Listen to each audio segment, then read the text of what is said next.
Fuck is you telling me?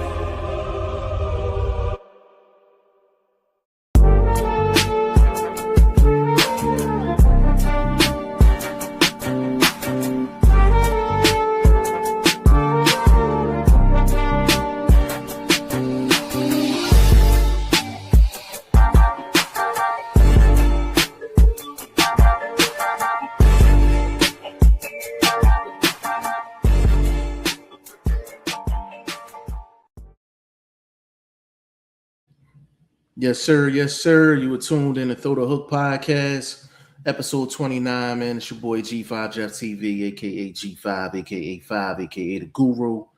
I got everybody's favorite OG, Mr. Unruly himself. Boxing First Vlog is in the building. What's going on, baby?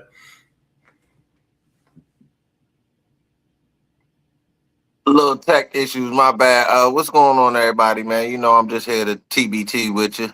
Absolutely. And we got In This Corner podcast, aka Ty Finney, the legend, is in the building. What's going on? And another day under God's hot sun. Glad to be alive, man. Glad to be here and talk to Sponsor, man. This is what we do. Absolutely. We got my dog in the building, man. Mark Nash off the rip. Big shout out to you, family, man. If you're not subscribed to Mark Nash, please go over there and slide a follow to him for sure. Laser Sharp Gaming, got little bro in the building, man. Big shout out to you. You know what I'm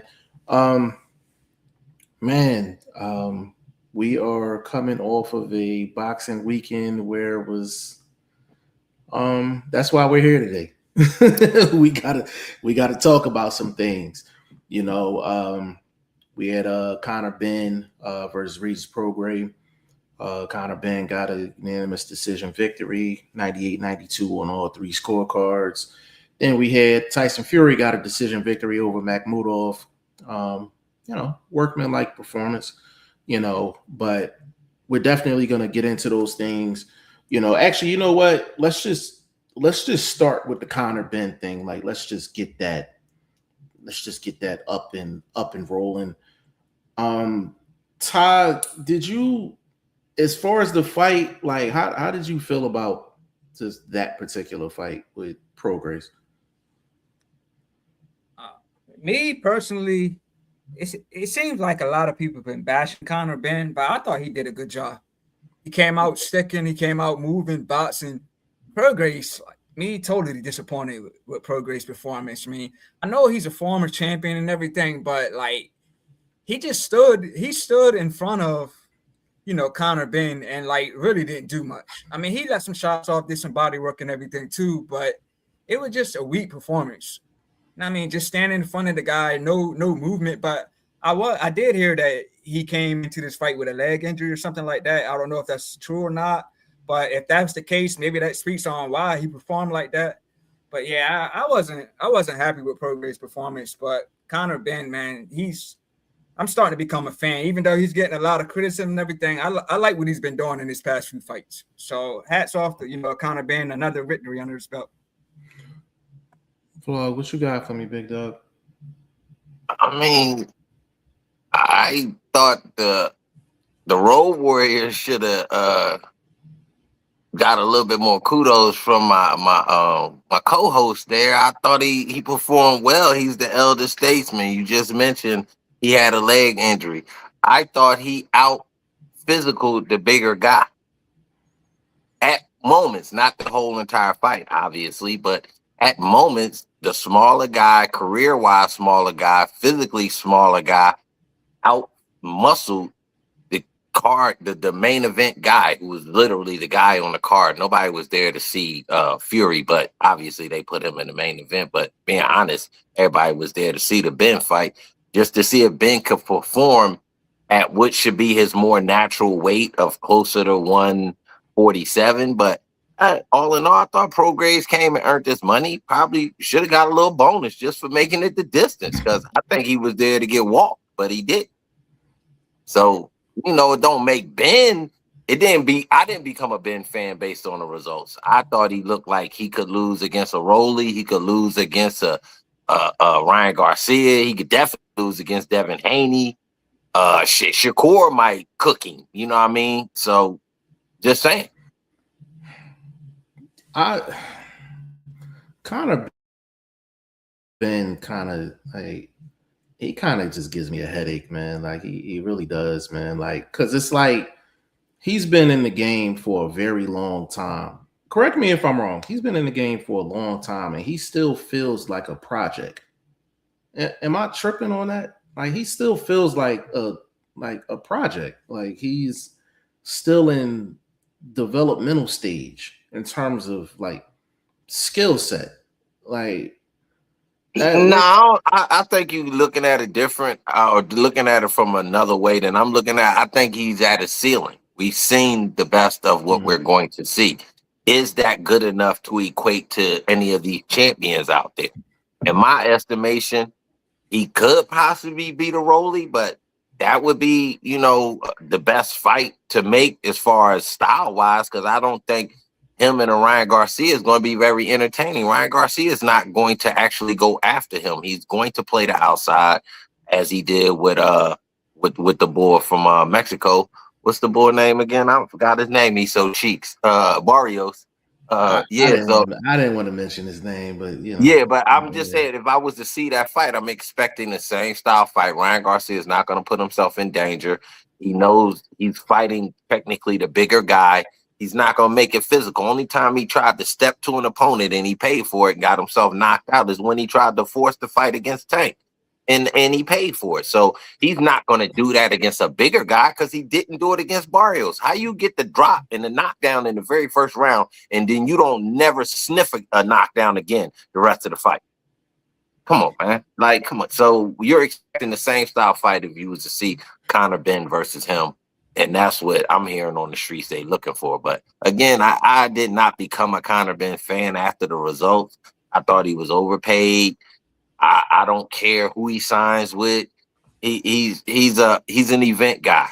He's a filler. If you need an extra name, like somebody to support Fury, garbage ass, they had to put a Conor Benn on the card. Something of that aspect. It's going to be that way his whole entire career. He's going to be there to support somebody else's card. He'll never become a main event guy. Not with that style. It's not fan friendly enough. As far as our style of guys, we like guys that really gonna put their foot on the gas and put a guy to sleep. That should be, you should have actually retired the guy. You know what I mean? Naturally, but he didn't. So again, I'm not looking forward to seeing him in a world title fight. That's for sure. Yeah, I feel like Conor Benn is like, I think because of the lack of skill set, I think he's always going to be in some type of an action fight because he's not going to, like, he doesn't have the skill set to really put a master class together. So he's always going to leave his opponents opportunities, which is going to lead to some action. So the fights that he's had over the last couple of years is probably been more action than usual. You know what I'm saying?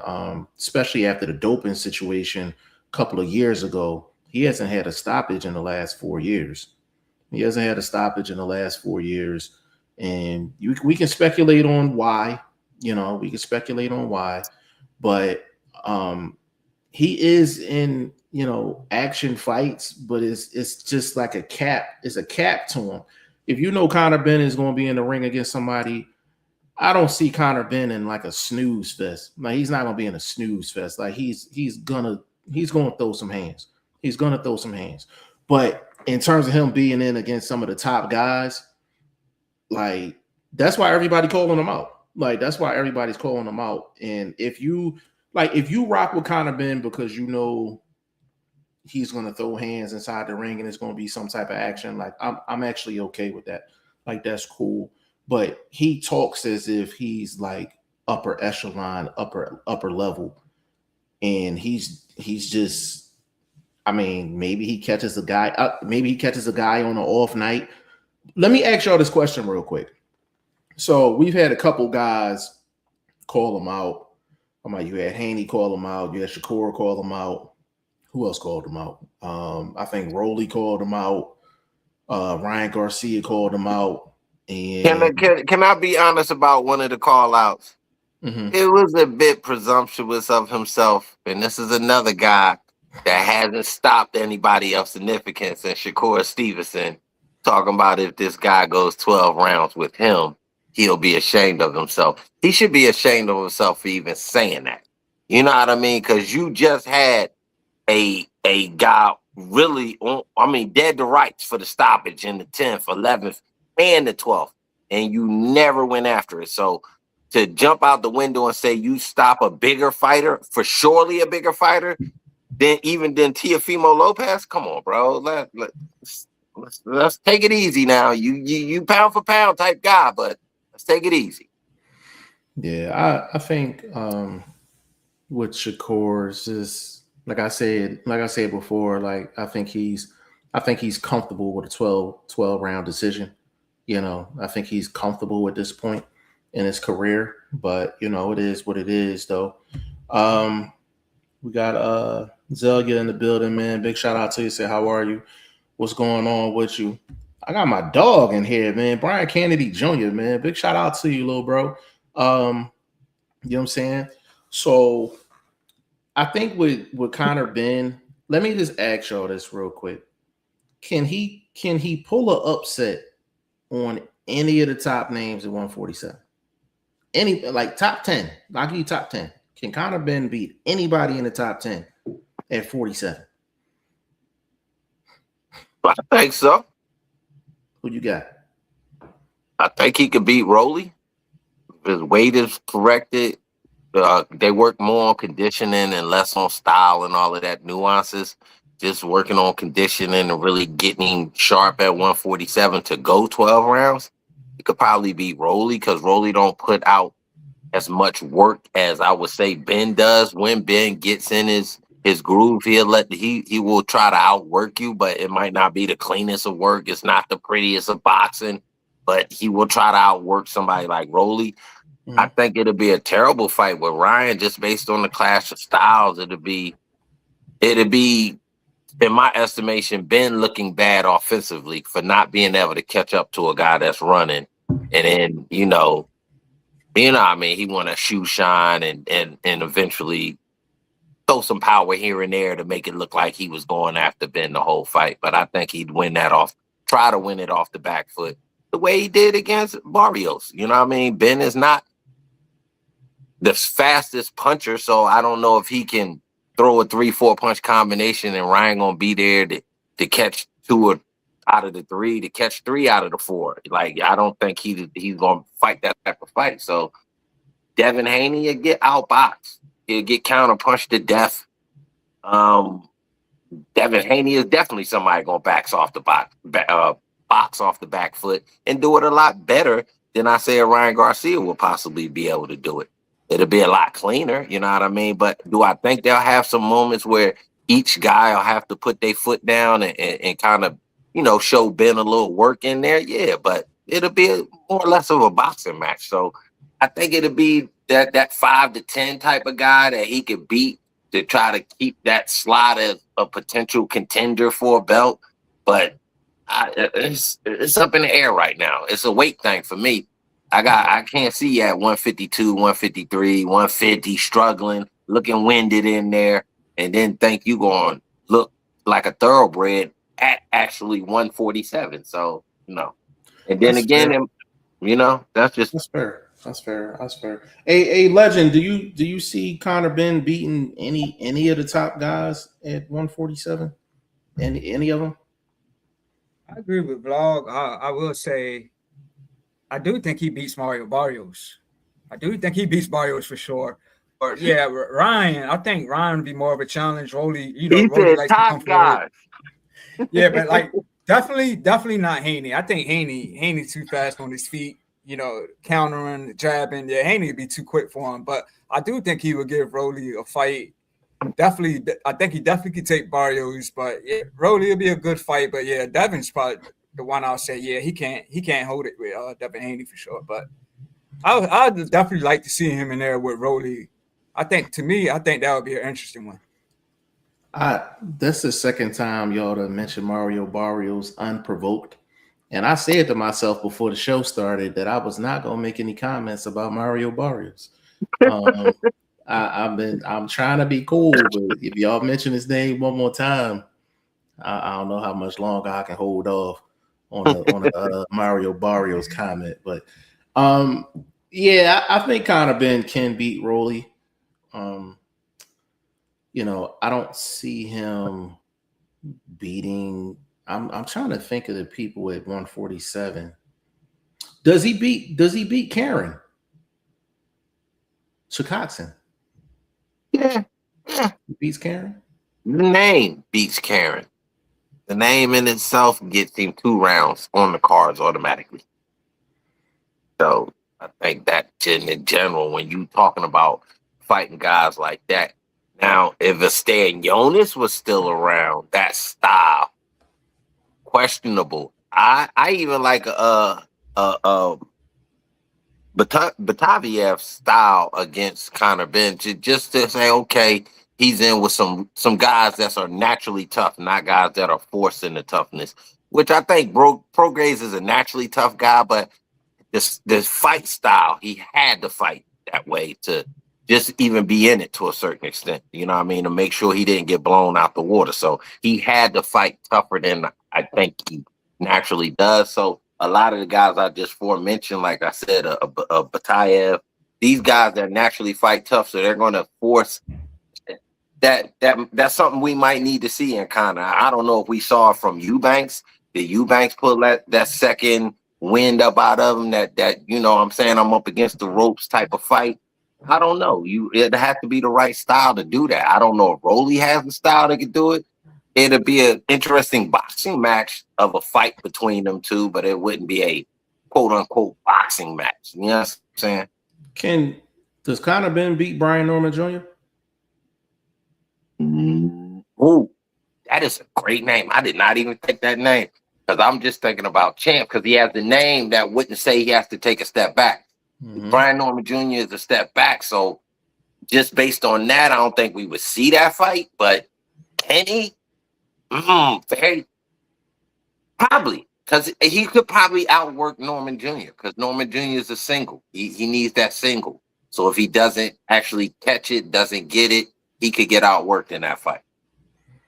Yeah, I knew he wasn't he's not a champion, but but he's a recognizable name. That's actually a great name for the resume. To be honest, that's probably the best name on his resume. Because you got guys outside like of Eubanks, no disrespect to Eubanks, for sure. Because you got like Arnold Barbosa Jr.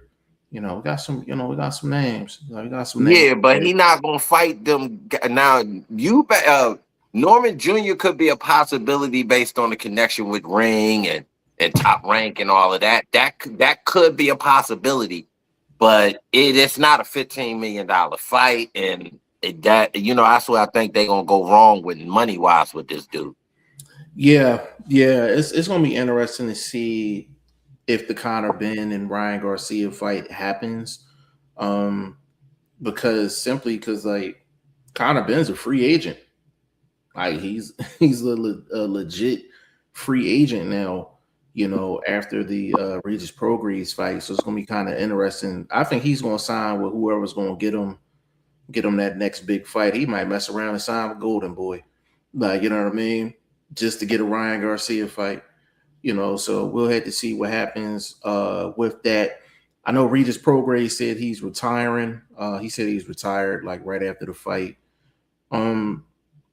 Vlog, like, what do you think of Prograis, just his career and just as a fighter? Overachiever for sure. Overachiever, one of those guys that did the things that maybe a Berlanga, these type of names couldn't actually accomplish or haven't accomplished yet. Let's just say yet for Berlanga. Right. Guys that kind of overachieved, did more than was expected. Nobody expected Berlanga to go on that knockout run that he went on.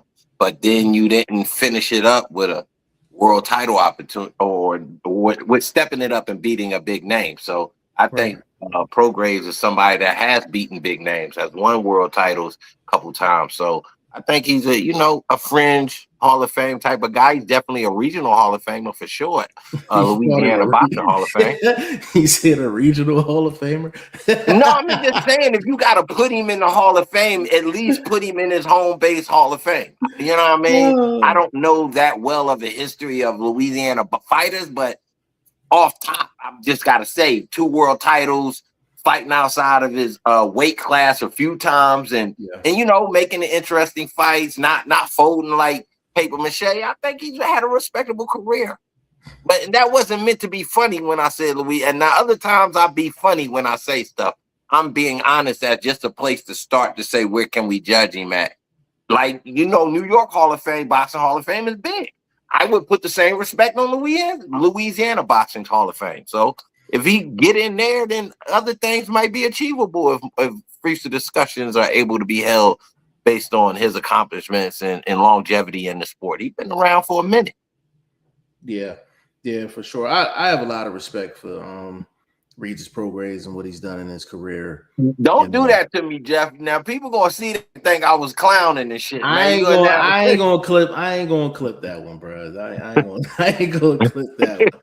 I ain't gonna clip that one. But I have a lot of respect for Regis Prograis. Like, you could tell like the last like 2-3 years of his career, he was kind of just on borrowed time, really. Even going back to like before like the Devin Haney fight, he was kind of just really just getting fights off of his name, and things like that. Ty, real quick, Jeff, I don't want to cut you off. Ty, I got a question. I want you to answer first. Who goes in first, Prograis or Thurman? In the where? You said Hall of Fame. If we just talk Hall of Fame and you got to choose one of them names, who goes in first? Back against the wall. You know what I mean? Life on the line decision. Can I get a neither? I'm just asking. If you say neither, that's your decision. Just asking. Man, I would say Prograis, man. Thurman's just career has just been odd lately, man, with the injuries, the layoffs. So I can't. So can I ask you this question? If he was a consistent fighter, now he's fought Danny Garcia, he's fought Porter and all that in the past, but his career has just took a big hiatus since then. So. But why wasn't that talked about for Prograis this whole weekend? I've never seen a question anybody post. Should Prograis run his resume, look at his resume, break it down? I didn't have time. I'm injured, so I didn't do it personally myself. But I didn't see all these other great platforms even after that question. But it was asked of Thurman before the fight, before we saw any results. It was asked. Now we saw the results. We saw him go 12 rounds with a bigger guy for the umpteenth time in his career, because Taylor was bigger than him at the time they fought. So, you know what I mean? I'm just saying, like, why wasn't that brought up? Like, I think it should be. It's a 2-time world champion, so. Yeah, but I'm with Jeff, though, man.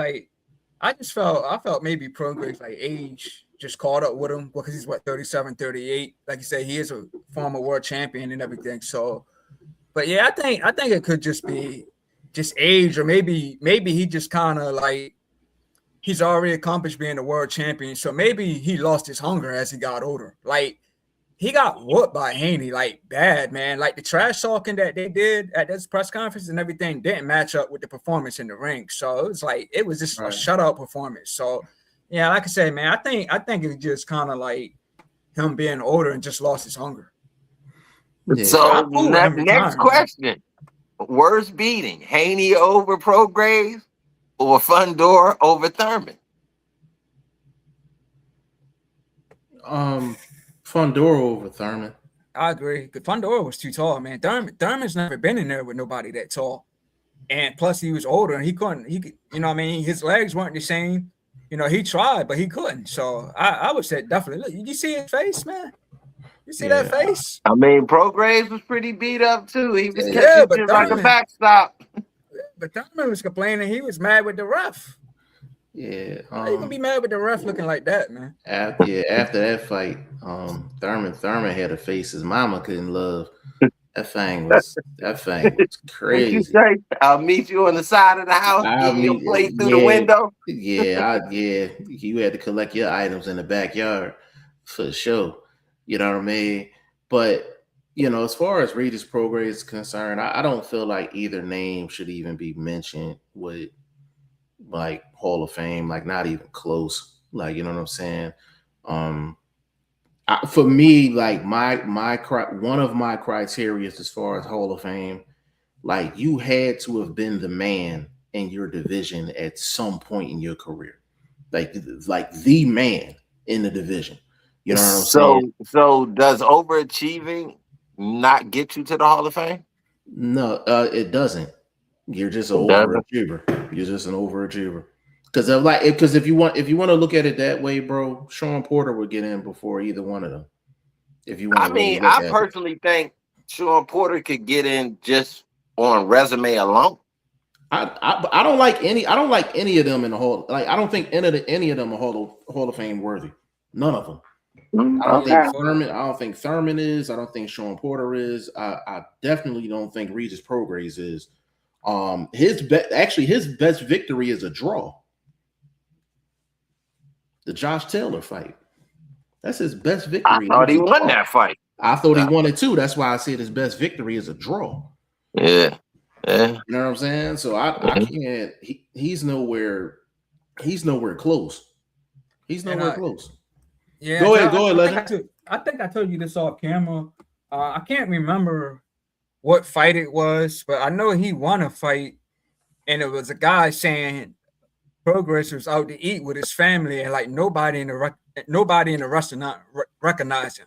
So it's like he wasn't. I mean, I know Louisiana is not a boxing state or whatever.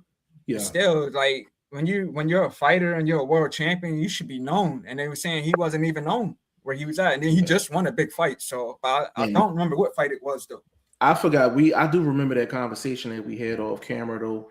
But the thing with Prograis is that he's done a lot in terms of like where he's from, because you would think Louisiana would have a lot of fighters, because it's hard living out there in Louisiana. So you figure a lot of people would turn to boxing, but they don't really have a rich history in terms of like boxers coming out of Louisiana. So he's done a lot for the state, for the state of Louisiana for sure. And I definitely give him credit for that. And listen, and Regis Prograis has never gotten into the ring, and I felt like he was just like not putting in any effort.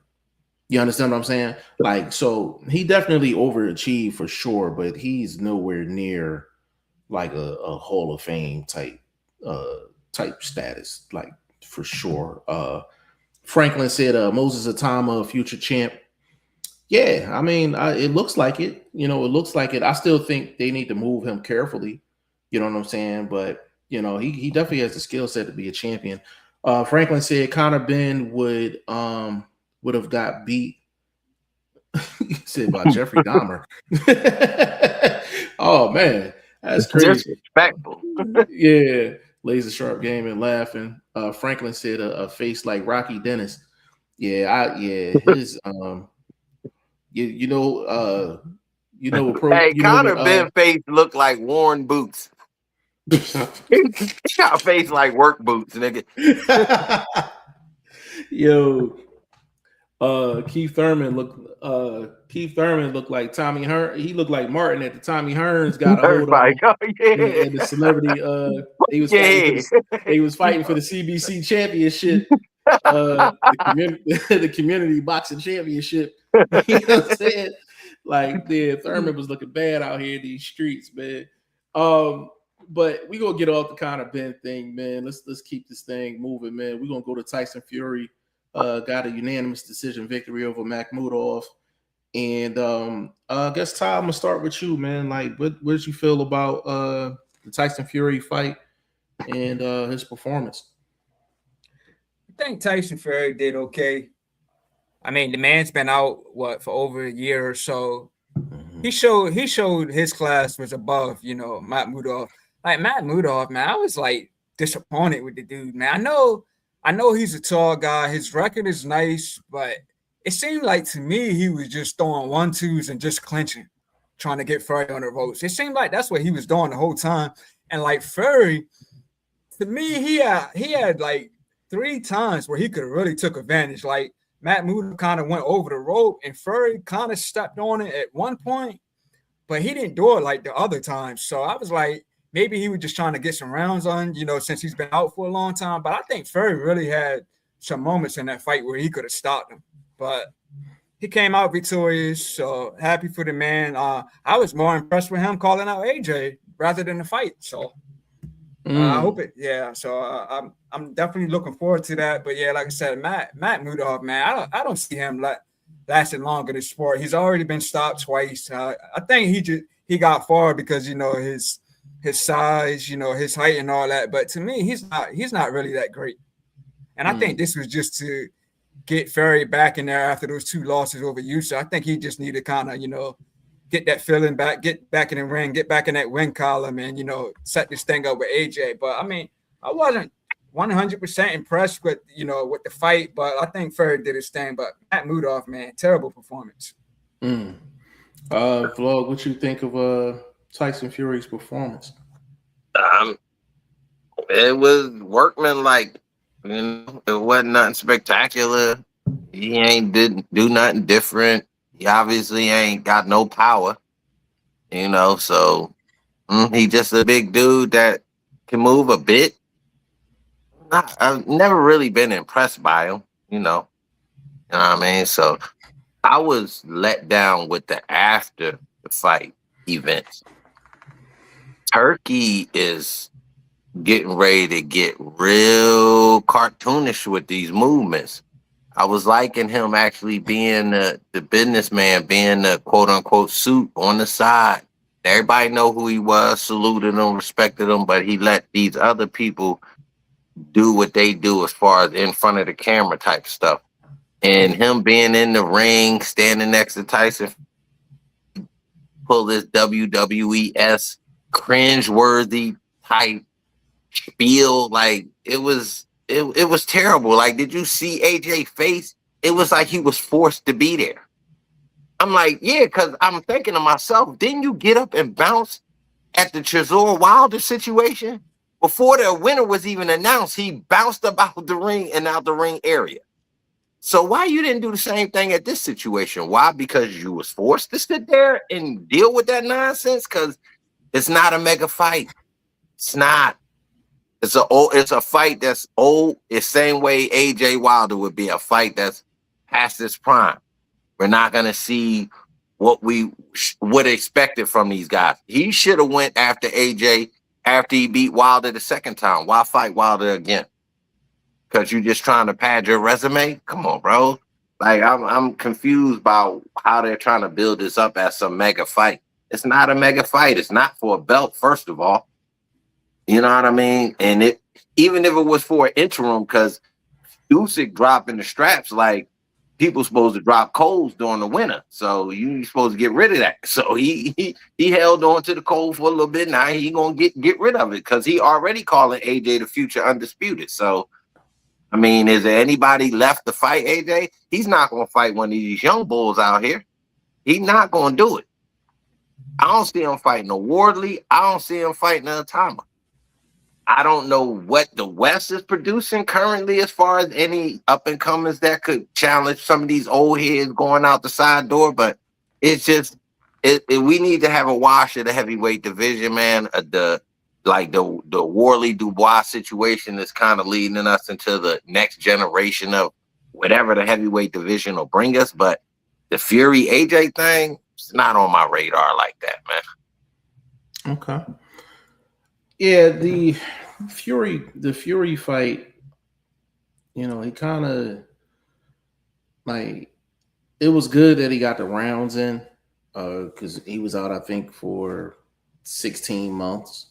So, to get a good 12 rounds in with, Makhmudov, and I thought it was going to go. I wasn't predicting a knockout because Fury is just not. He's not smacking nothing around like that. You know what I'm saying? So he's not really known for his power. But for a guy being 6'7", 6'8", was he what 265, something like that. Like he does have a skill set of someone in a lower weight class. Like he moves better than a lot of these heavyweights. The side to side movement is better than a lot of heavyweights. Pretty good punch selection for his size. So he showed a little bit, showed a little bit of the tool bag in there. I mean, it went pretty much how I expected it to go. That whole card just went how I thought it was going to go. Like it really wasn't no suspense or anything like that with any of those fights, to be honest with you. But do you feel like Tyson Fury and AJ, is that the biggest fight to make it heavyweight? Is it the biggest fight in terms of name recognition? No bigger than AJ Wilder. But what significance would it do for the division? Yeah, I mean, I what would you say. think, Lenny? I mean, they announced this fight, or it was supposed to happen a while back, like a couple of years ago now. They announced this fight was supposed to happen and never did. I can't remember what the reason was, but I mean, I'm cool with it. I like it. Both guys been in there with Yushi twice. You know what I mean? Do we even really know how AJ is still handling, losing two close friends? So is he jumping right into this fight if it happens? Is he taking the tune-up? It's a lot of questions I have. I'm saying that it's nuts, but I mean, I like it. I still think it's, they are still like those big names in the heavyweight division, two big guys. I like it. I'm cool with it. A legend, do you think, well, just to tell you, So like, if that's the case, then why wouldn't AJ get a tune-up fight? he Fury said just had his.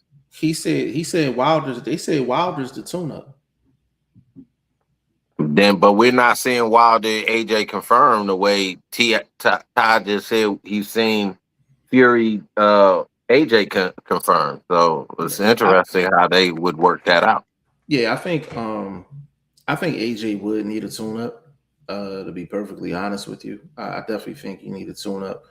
But I mean, we've seen AJ in fights where, I mean, we're going back, but I mean, the Andy Ruiz fight was supposed to have been, obviously he wasn't supposed to fight him. He was supposed to fight Big Baby Miller, but Andy Ruiz was a late replacement, and you seen what happened with that. That set his career back at least a year and a half, because he had other plans. You know what I'm saying?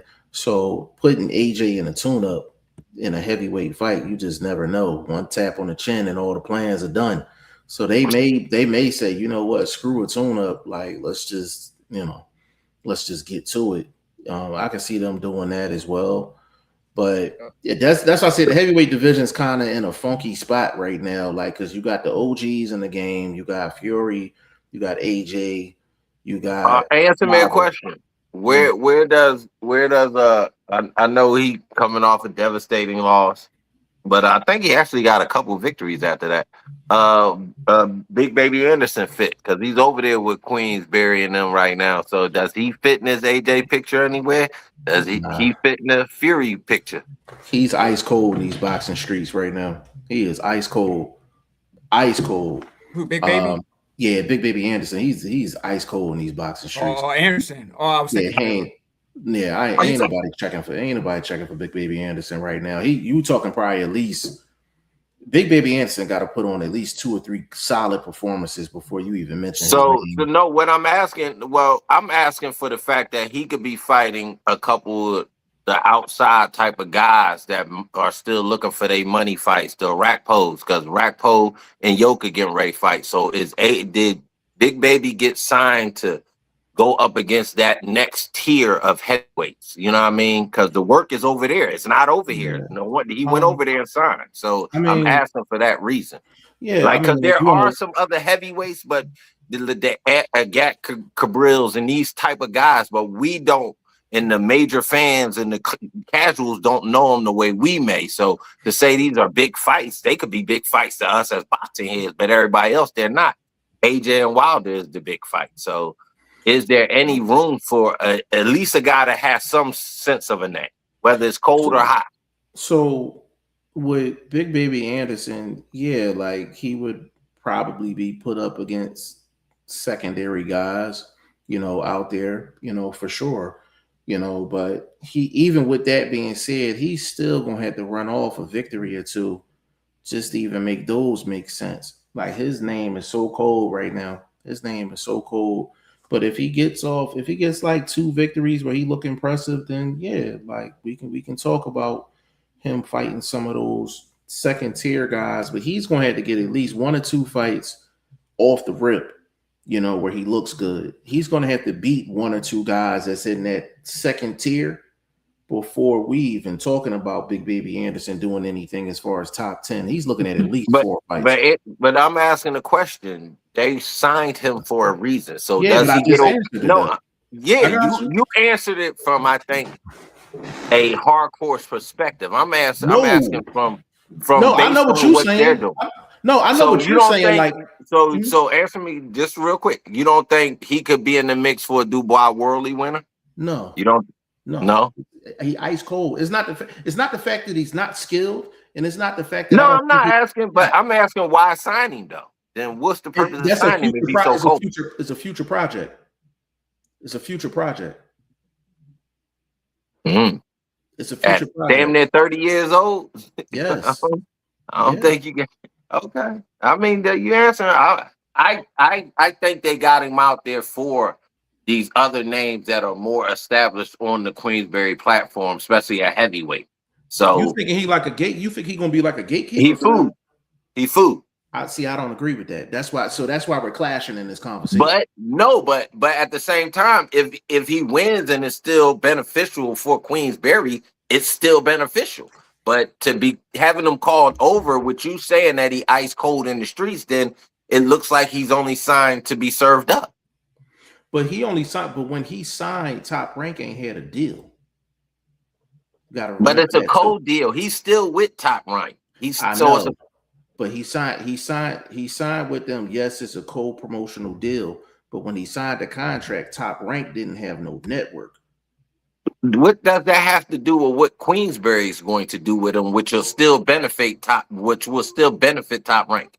The reason why is because if Top Rank ain't had no network at the time, and that's one of your top guys, and you want to keep them busy, Queensberry makes sense. It makes sense because that's where the work at. So you're But Top serving him Rank ain't up. had no. If top, no, but Top Rank, if Top Rank had a network, I don't think he signs with Queensberry. I don't think he signs with Queensberry. If So you think Queensberry, he if would they have been think part of the less than $1 million 1.5 fight card contract? They would have had him on that card, them cards. his first fight back, yeah, his first Damn. fight back, Yeah, yeah. you saying Because that the thing, motherfucker? He walking out of deep freeze if he back at that level. bro, here's the thing with Big Baby Anderson. If Queensberry think their guys is like that, to where they're using Big Baby Anderson as like a stepping stone, they're sadly mistaken. But when I say he's I ice wouldn't say cold, a stepping stone, but no, you said food. You said food. That's the but no, same thing. I mean in this a palletizing plate. Like you want your guys to be challenged by at least recognizable names. And what they're having an issue is with the Germany guys fighting the English guys. So they're having that issue. So what I think they did was make a move and pull over a couple. I don't think they just signed Big Baby, but I think he was the biggest name. But I think they signed a few to co-promote these heavyweights that Top Rank was kind of letting fluctuate. And they lost. They lost the big African dude, FA.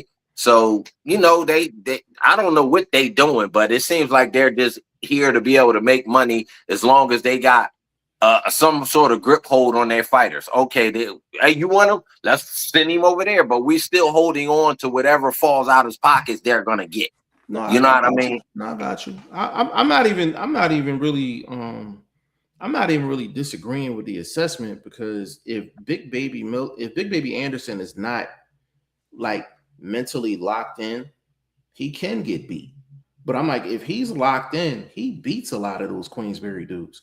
He's more talented than most of them Queensberry dudes. It's not about his talent.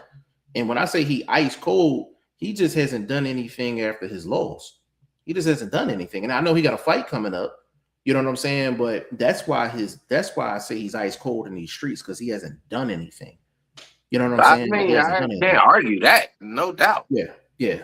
But but to be honest with you, I think it's a great signing for Queensberry. It's beneficial for both parties, because at the time of the signing, even if Top Rank wanted to put Big Baby Anderson on, it was like, where you gonna put him on at? You have no network. You know what I'm saying? But and then Queensberry, they have a lot of heavyweights, so it just made sense. But it's up to I'll meet you in the middle of the street. It's up to Big Baby Anderson. It's up to him whether he's going to be a force and be cleaning out Queensberry guys, or he's going to be a gatekeeper for the Queensberry guys. Like, it's up to him. He's more than talented to whip a lot of them dudes. You know what I'm saying? I don't disagree with that. You know what I'm saying? But I don't think one loss is it, especially at heavyweight, should, you know, deter your, like, what you're saying he's able to do. Like, he's a talented guy. We know he can probably level up and show more defense and things of that nature. So yeah, it just, like you said, it's like, what is he going to do with this opportunity? I hope he not fooled, personally, myself. Yeah, I don't either. And another thing you said that I agree with is, like, one loss shouldn't have affected you that much, but it did. It affected him a lot. Like, I think that too, man. Yeah, I think it affected him a lot. Because he felt like he was that guy. He felt like on Top Rank. He felt like he was up there with the Shakurs and the Tiafimos. When in all rights, was he socially recognizable wise, things like that? I don't know if he was really that house guy. Not even that heavyweight, because they still had the Italian boy still fighting. So, you know what I mean? They wouldn't really put no steam behind no specific heavyweight, but was he recognizable because of his age, being more relatable to the social media era that we in? Probably so, but not with the cores and the rest of the upper top tier guys over there, Top Rank at the time. Real quick, I know, Tom, I'm gonna let you get in here. I'm just gonna say this real quick. You know, the two things that bother me about Big Baby Anderson, and both of these happened. I want to say it happened prior to his loss, right? Do y'all remember the clip that he had with Roy Jones? I was gonna say that. I know you was gonna go with that. He was crying, and he was crying and everything. And Jones was giving him that talk, and he just he just seemed like he just seemed like he was, like, emotionally, like, just done. And like I said, this was prior to the loss. Mm-hmm. This was prior to the loss. And then he had another clip, Ty, where the guy in his corner, his trainer, in between rounds, I don't know what fight it was, but he was telling him to go to the body. And he literally told his trainer that he didn't want to go to the body because he didn't want to get that close and get headbutted. I'm like, the fuck is going on? Like, I was like, what? Like, Big Baby Anderson in that situation, shouldn't the trainer show his elite ability to read the situation and give him direction of how to get to the body, since he's worried? The fact that he's a heavyweight and he said that bothers me. That bothers me.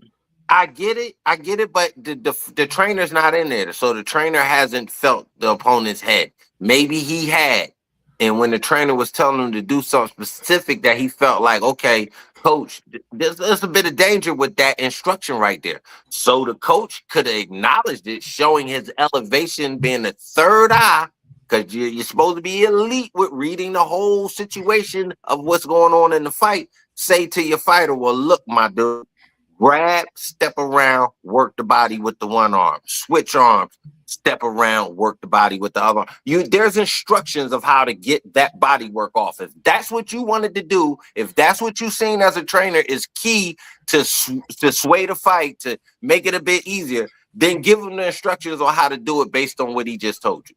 All that's so cool. I can't blame him for that, bro. All that's cool. I can't blame him for that. You got the right to. You 240, bro. You 6'3", 240, and you talking about you don't want to throw no body shots, man, I ain't trying. I'm not. It's the fact that he said it. It's the fact that he said it. You in the middle of a fight. You in the middle of a fight, and your trainer say, "Hey, go to the body a little bit," and you actually come out and say, "I don't want to go to the body because I don't want to get head butted." Like what? Like what are we like?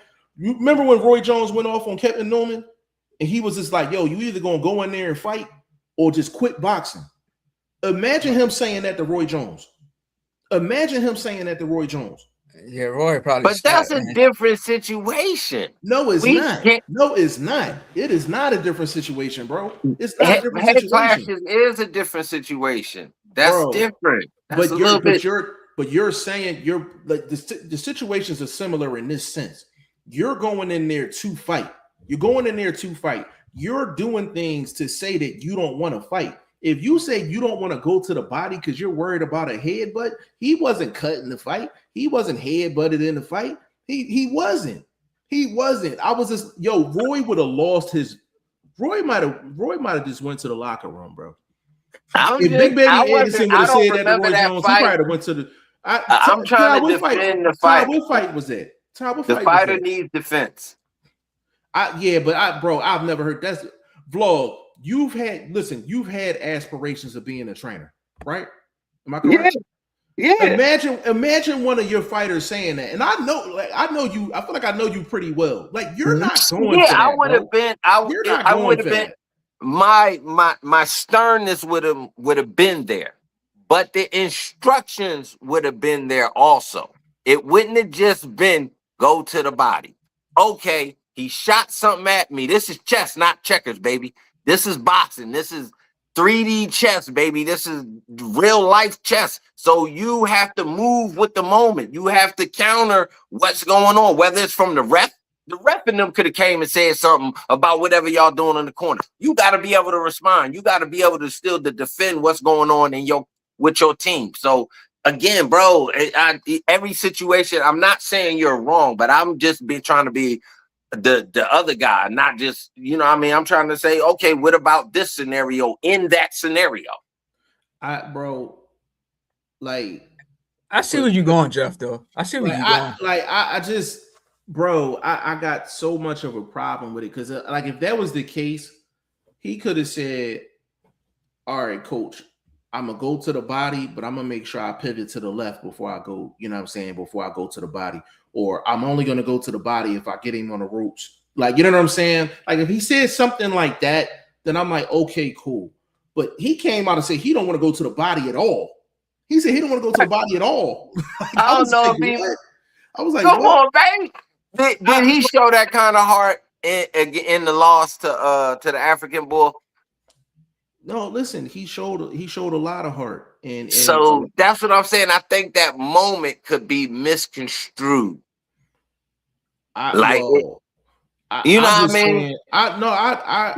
hear you. I'm with this. I think if another fighter did this vlog, I would get a different response from you. I think you like Big Baby Anderson.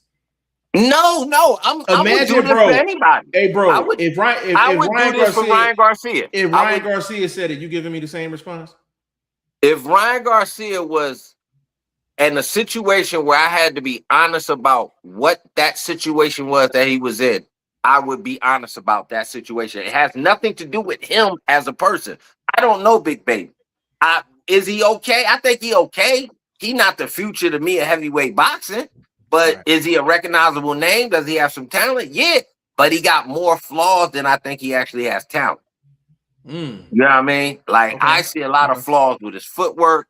I see a lot of flaws with not being able to take something off of shots at times. It's like, bro, this is not the time to go for the KO. This is the time to keep finding the opening, switch, see what's different. Like, take your time, catch your wind. Like, I think he goes all out at the wrong time and doesn't get the KO. Then he looks sloppy for 2 or 3 rounds. He's not punching. So, yeah, it's a lot of flaws with the young man.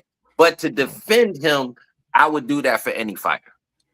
Yeah, I'm glad Roy Jones wasn't in the corner when but I'm gotta be honest about Roy Jones' situation, bro. That's the Tony Atlas moment. You're not working. listen, You literally are not working. but it's no like, bro, it's no top tier. I guarantee you, Roy Jones called Big Baby Anderson after that fight and probably told him never to say that again. I guarantee you. Guarantee you. I would not doubt it. It might not have definitely fit the moment, but like it's the heat of the moment. Maybe guys are not explaining the way they should have because he's still working on his catching his breath. I don't know. A vlog, but it goes back to my original point. The mental mind state.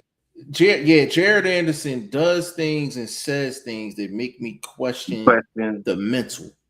I got you. You understand what I'm saying? And that's what, and you know, the champions, it start here. It starts it's 85%. 85% for sure. Let me get in these comments real quick. Tomo in the building said AJ is far too technical for Fury. Yes, Fury's good, but AJ would walk rings around him. I don't know if I agree with that. No, look real quick. See, that's not going to work because Fury's not going to play the bull.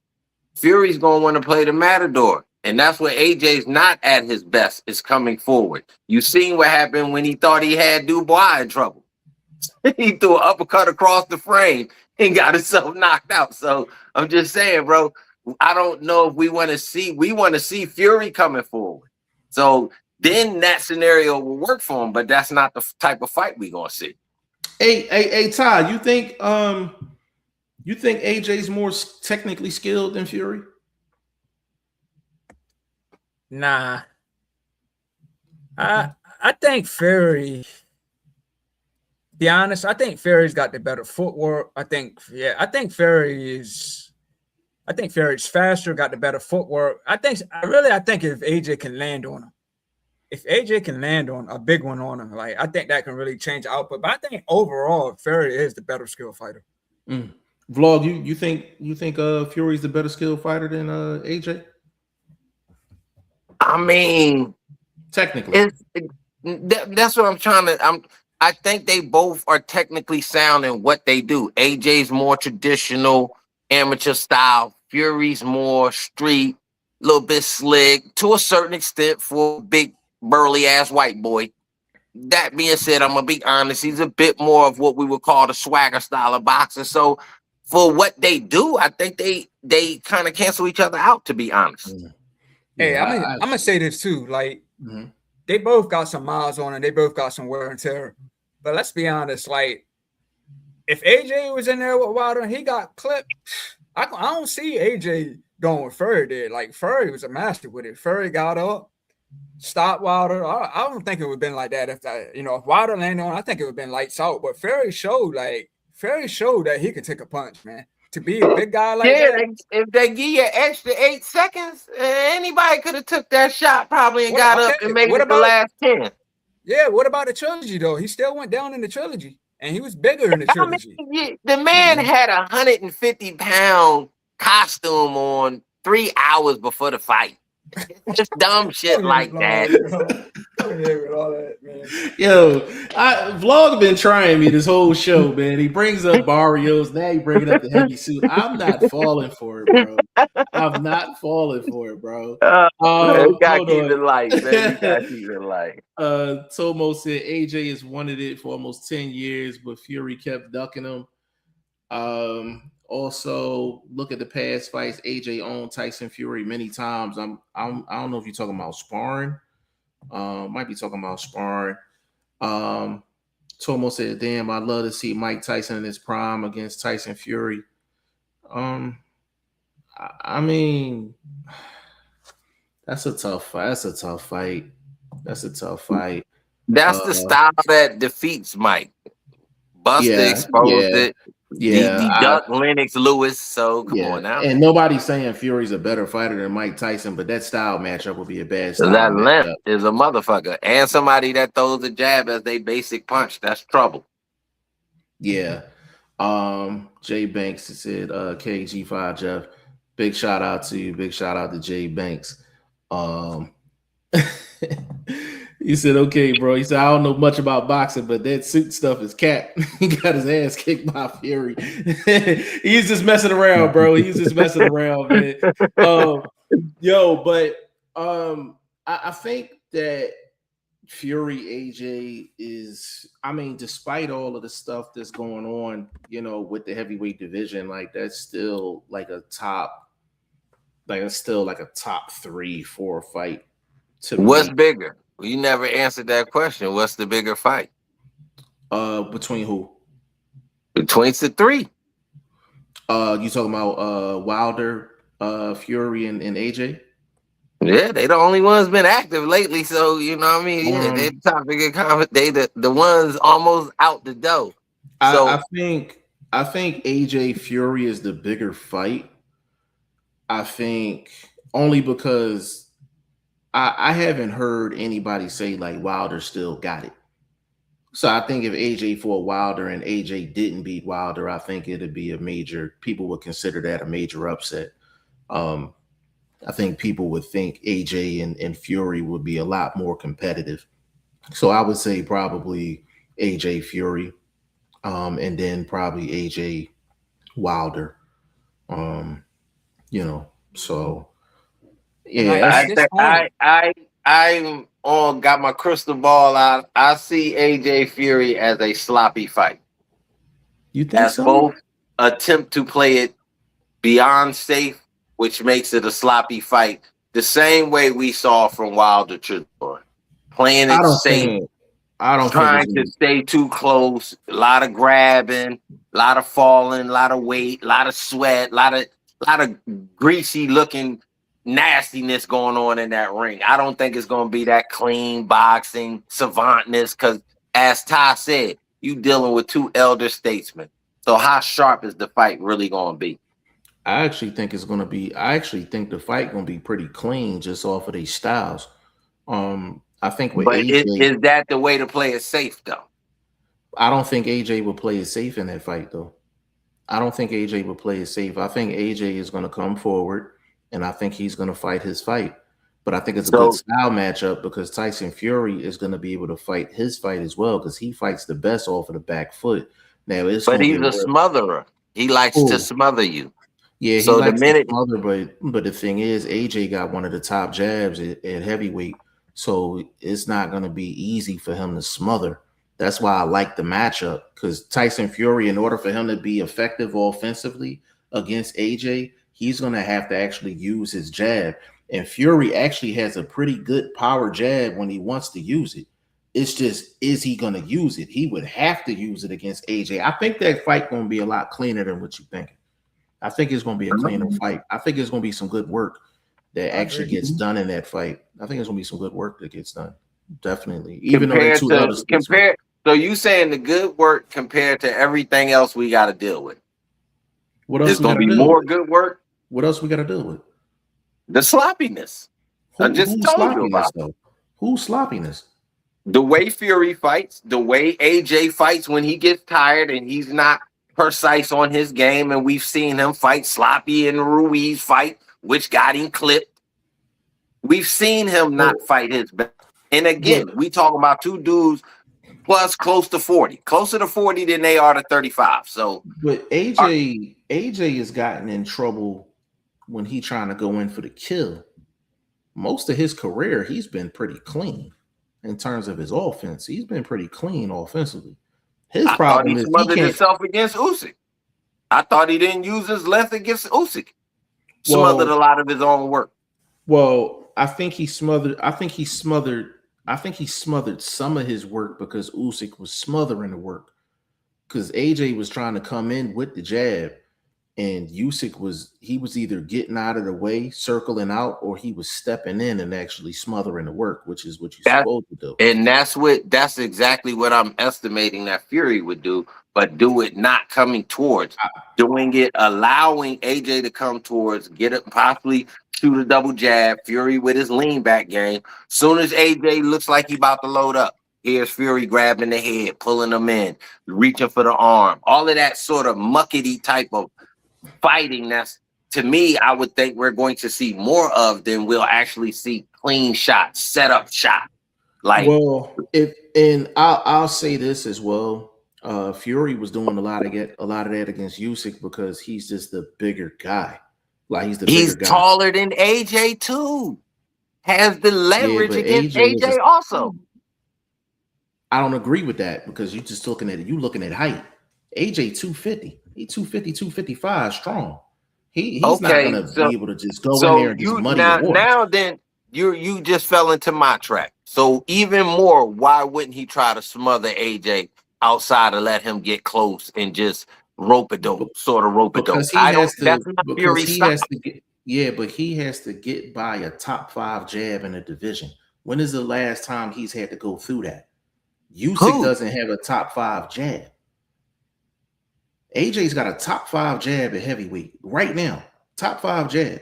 The guys that you're talking about in terms of Fury smothering, they didn't have jabs. Usyk doesn't. Usyk All has a right. great So overall all game. right. So answer me a question. Mhm. So you're saying AJ's going to let's say just double jab his way close to Fury, and then do what? He's gonna go to work. It's up Doing to what? Fury. I'm It's up to asking. Fury. It's up to Fury to figure that out. It's up to Fury to That's figure why that I'm out. telling you. You know how Fury gonna figure it out? He just gonna smother it and stop it at the gate. I understand that. I understand what you're saying, but you're dealing with a guy that's 6'5", 250. You're only gonna be able to do that, but so much in a fight.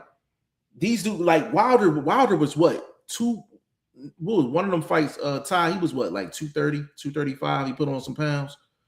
Yeah, like But the second or but them, third. The yeah, third fight, he definitely them came in other bigger. fights, bro. He's 215, bro. 220. He can muddy that all day. Even with Usyk is what, 210, 215. He can muddy that all day. AJ You 6'5", 250. He's not muddying that the whole fight, bro. I'm not saying he's not gonna do it. He's not gonna be able to do it that often. Like AJ's a strong ass dude. so He's not you gonna be able to sound do that like you all got day. AJ stopping him. I'm not saying he's gonna. I'm not. I think AJ wins the fight. I think Mm. AJ wins the fight. If it happens over there, he doesn't win. If he don't get a knockout Over where? in Wembley Stadium where they were screaming for it to happen at. They're both like they're both from the UK. I know that, but Yeah. on the scorecards, on the fan base, I'm leaning to say Fury would have a slight edge on the scorecards, around round and a half minimum. Nah, So not on AJ, AJ. Hell no. Hell no. Hell okay, no. He's the okay, actually Tyson Fury's the B side. He the B side. He the B side, bro. okay, He okay. it's an interesting fight simply because I know what AJ is going to do offensively. I know what he's going to do offensively. With Tyson Fury, I don't know what he's going to do to be successful. I really don't. I don't. I know he's going to have some success because he's a skilled fighter, but I don't know what his game plan is going to be exactly. He's so used to fighting off the back foot. Now, if he steps forward and he gets on his front foot, he meet AJ in the middle of the ring, then we got something. But he's still got to get past that jab. He's still got to get past that jab, and Fury hasn't had to get past a solid jab in a long time. Long time. If AJ jab is on point, he got a pretty good chance of winning that fight. He got a pretty good chance of winning that fight. Hey, but you guarding AJ's jab to a stationary target. I don't think Yeah, he's Fury. not. Yeah, Fury's not a stationary target. Yeah, He's not. yeah. So the jab is to me will lead to not being able to be effective with the second punch. Fury tying that up. Fury doing the rabbit punching, the short uppercuts inside. That sort of gritty fighting that scores well for that fan base. That's why I'm, in my estimation, I don't think it'll be a clean fight. It'll be one of those gritty type of muddy type of fights that I think Fury will edge out on the cards. Because they don't fight that fight. If Fury wins, I feel like that's his best route to victory. That's his best route to victory. Because even though I feel like they're both great at their individual styles, it's really hard to beat a heavyweight that got a really, really good jab. Is like even though Tyson Fury is not a stationary target, even when you got to go find somebody, you find them with the jab. You find them with the jab. You know what can happen with a jab like that? It could get countered. And when you got whiskers like his, even an old dude like Fury might be able to You know what I mean? Spark you, as they like to say. But Fury don't even counter jabs over the top. He don't even counter off the top, over the top of jabs. He really don't. But as you said earlier, has he dealt with a jab that he has to incorporate a counter like that? That's the question. That's what makes the fight so interesting. That's what makes the fight so interesting. I don't think you just talked about it with me for 10 minutes. I think you interested. Hey Todd, he going back and forth with me for 10 minutes talking about something he ain't interested. You gonna be right in front of that screen. Yeah, he want to see it. Yeah, you want to see it. You pump faking like a bug. That is funny, bro. That is funny. Like one more thing before we get up out of here. As far as Vlog and I are gonna do a video on this, probably closer to the fight. But of course, we got Boots Ennis and we got Xander Zayas June 27th at the Barclays Center. And I'm not gonna mention any names, right? I will when we do the video. I will when we do the video. There's a lot of boxing YouTube media people that are kind of they're anti-Boots, but I haven't heard any of them say that they're actually betting on Zayas. Like there is a lot of hedging bets around here. Like it was, Boots don't have a resume, Boots can't get the big fight, Eddie Hearn's not gonna get him the big fight. And now I'm hearing from those same people, and it's about 5 of them, about 5 or 6. This is what I'm hearing, bro. Check this out. I like Boots, but and they leaving that back door cracked. You know what I'm saying? They leaving that back door cracked. You know what I'm saying? But I'm like, if you've been consistently talking about Boots, and you're saying Boots don't have a resume, Boots don't have this, Boots don't have that, I fully expect for y'all to be betting on Xander Zayas. Even if you're not a betting man, I want y'all to get on camera and say that Boots is losing June 27th. And I have not heard that one time. I haven't heard a non-Puerto Rican actually say that Boots is going to lose on June 27th. Now, I don't know. I know both of y'all got your ear to the boxing streets.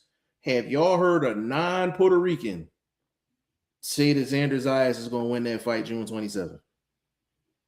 Not so far, but these comment sections will be lit, and it might be a couple sneaky boot licking trustees flip their way in, put their Puerto Rican flag next to their black ass face. So, it might happen. You never know. Do we have some early odds on Boots and Zayas, or is it too early? Man, I got Boots minus 500. Is that what it is, legit, or no? I don't know what it is. I haven't went out that far. I stopped in May.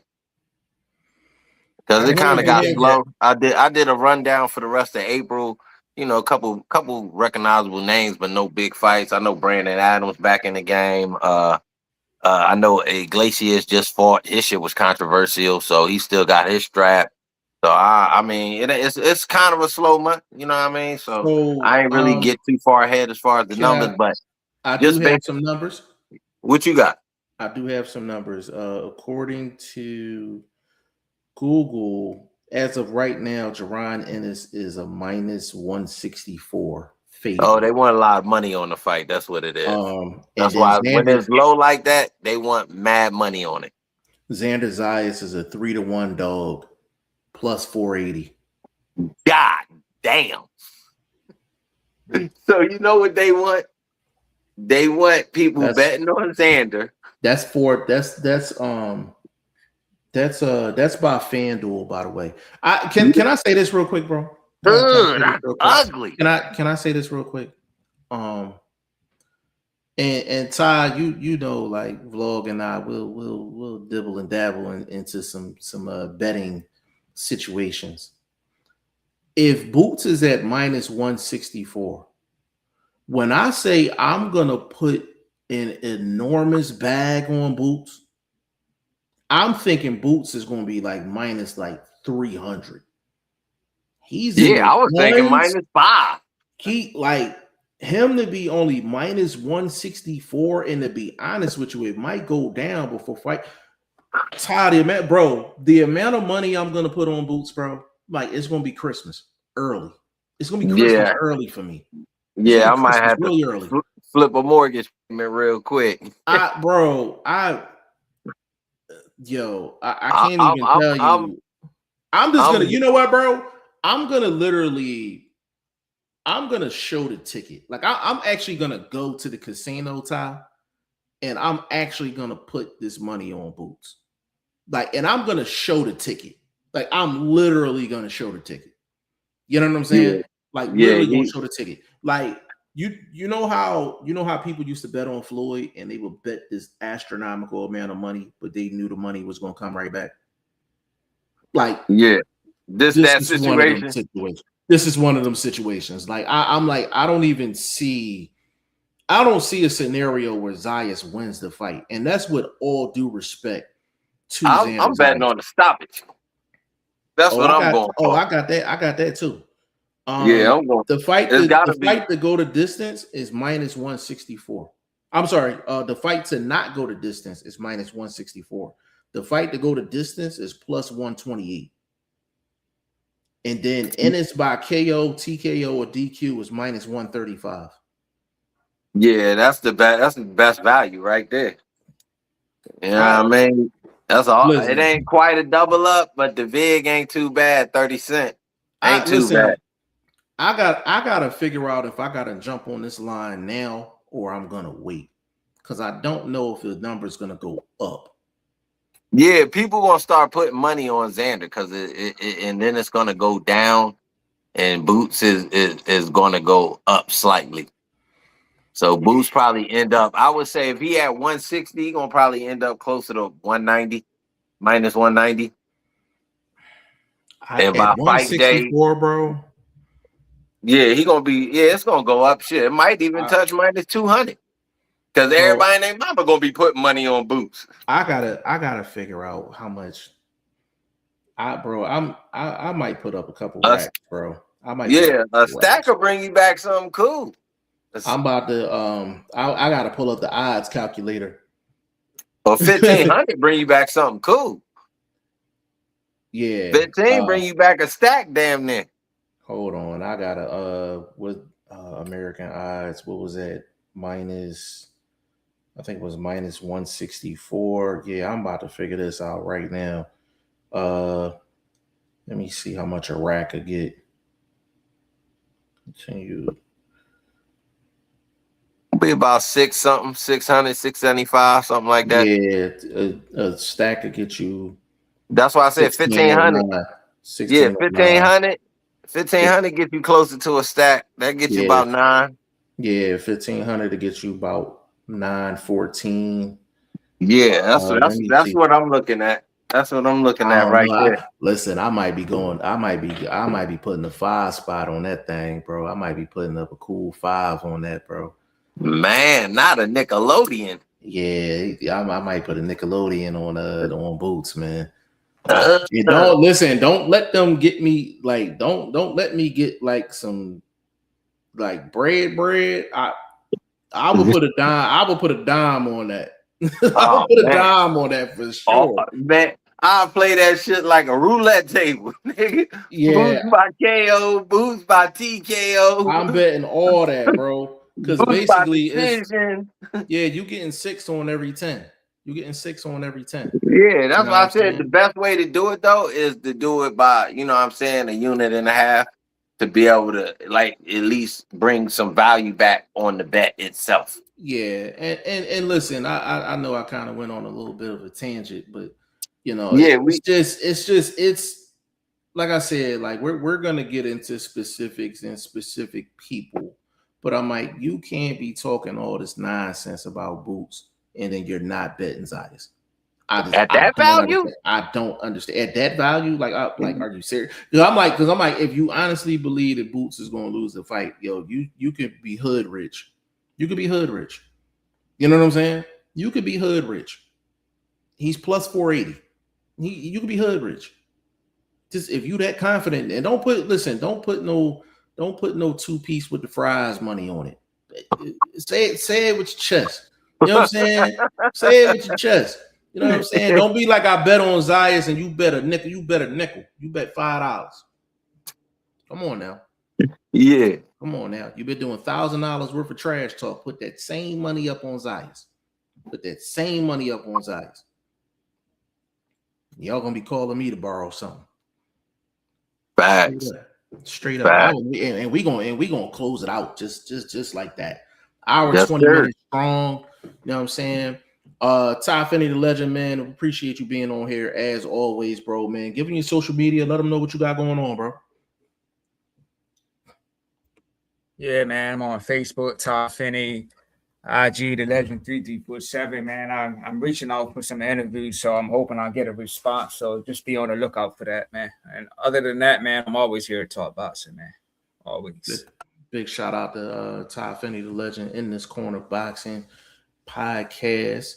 Mr. Unruly himself, everybody favorite OG, boxing first vlog, man. Give him the social media, let them know what you got going on. Man, you know where I'm at on YouTube. You see it on your screen, and I'm always talking that BBT, that blunt truth. You dig? Anyway, I'm on Threads. I'm always in the comment section, roasting, toasting. You know, I mean, flambosting these cats. You know, wordplay is very, very high level over here. So, you know, logic is the key. You dig? So anyway, man, check me out on them platforms, Instagram, YouTube, and Threads, man. And I'll be back posting this week, man. Have some personal business to handle, but I'm still in these streets, as you can see, holding it down with the boys on the platform, on the podcast. So check me out on the channel, back posting this week. Threads, Boxer First Vlog, use the number 1. Instagram, use the number 1, Boxer First Vlog. Absolutely, man. Absolutely, man. Appreciate you as always, man. I'm all over the place, man. Everything G5 Jeff TV. And one more message before we roll up out of here. I had a video on TikTok talking about the referee in the Wilder and Chisora fight. And I got serious backlash for not explaining why the referee was so bad. Just to let y'all know, if you didn't watch the fight, then the video wasn't for you. Video wasn't for you. If I got to sit and explain what a referee did in a 30-second video, you still would have to watch the fight anyway to understand what I'm saying. Bottom line is, if you're going to be in a boxing video commenting on it, watch the fight first before you make your comment. Hey, Ty Finney, that joint is at 168,000. 30-second video. 30-second video, 168,000. And I got people, I had people in there, right? I had this guy, he told me, he said, yo, you got 160,000 views on it, and you only got like 3,000 likes. He said that's less than 2%. So he was like, that shows that your video sucks. So something just told me to go on his profile. Vlog, this dude had 44 followers. I'm like, bro, I said, you suck. I said, you suck. I said, you need to check your analytics. Stop dividing mine up. You suck. Hey, he reached out to 44 family members. He reached out to, yeah, man. They had a family reunion, man. He got a bunch of cousins and all that, man. Got him to grabbing phones. Yeah, man. Yeah, you got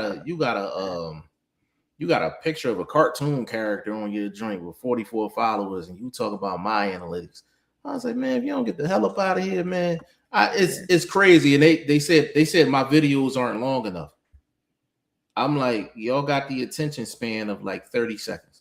I gotta keep it 30 seconds to a minute. Say your piece and get up out of there. Yeah, if I drop a video that's 10 minutes, 15 minutes long, y'all not gonna watch it because y'all attention spans is not that high.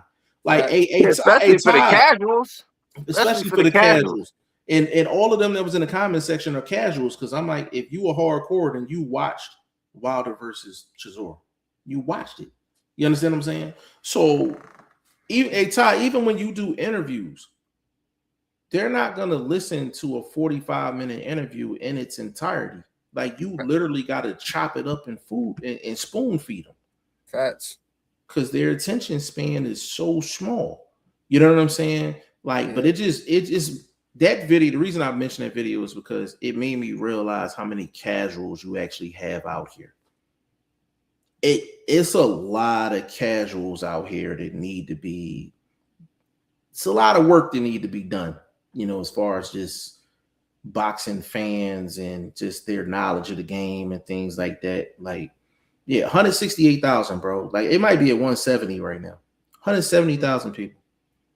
And the majority of them in the comment section was like, oh, this video is about nothing. You didn't explain why. I'm like, you didn't watch the fight. Like, why are you in a boxing video that's 30 seconds long? And at the very least, you should have been like, well, damn, if the referee was that bad, let me go watch the fight and see how bad he was. You didn't even do that. So I'm like, y'all really casuals. It took them longer than 30 seconds to comment. Bro, I had people putting in whole paragraphs, bro. Whole paragraphs. You know what I'm saying? Like whole paragraphs. And I'm like, obviously y'all was interested in the video because y'all watched it. There was a bunch of people sharing it. I'm like, any video that gets to 165, 170,000, like obviously it got some motion. But I'm like, it just proved that it's a lot of people out here that are just casual fans. Like they probably Jake Paul fans. They probably only come out when Jake Paul fighting, or when Floyd and Manny might fight. They might come out for that. But that was a shocker, man. But we all working. You know what I'm saying? Like Ty Finney got interviews coming up. You know what I'm saying? So definitely be on the lookout for that. Boxing First Vlog, definitely putting in work. You know what I'm saying? Definitely go check him out. Go subscribe to his channel, man. So, on behalf of Ty Finney, the legend, everybody favorite OG, Boxing First Vlog, and your boy G5 Jeff TV. This is episode 29 of the Throw the Hook podcast, man. We're going to get with y'all. Peace. Hey. Peace.